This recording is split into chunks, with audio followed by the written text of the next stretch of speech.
So exporting vehicles is a hot topic for car titles because when you're exporting a vehicle, you think that the country you're importing it to, their customs is going to look at it. But vehicles is different than a lot of other products being exported from the U.S.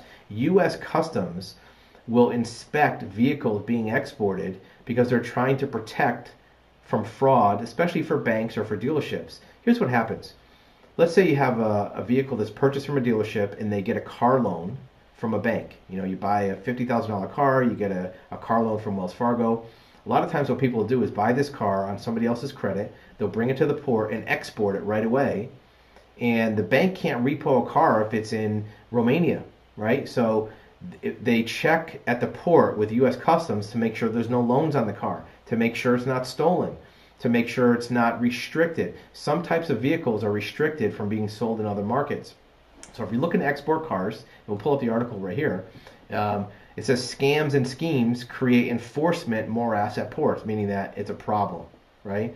And U.S. Customs and Border Protection officers in Los Angeles, they found nearly 60 cars where shipping agents prepared the documents that were wrong, right? They're looking for first payment default, which is one of the things that we just talked about, right? They recovered vehicles worth 1.9 million. So, and we'll post this article at the bottom of this video.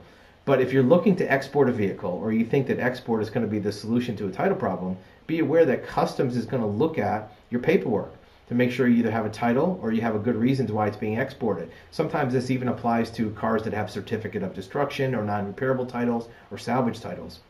So if you're going to think about exporting, make sure you work with a good export broker that knows what documents are needed so you don't get stuck with a car at the port that can't get out of the country.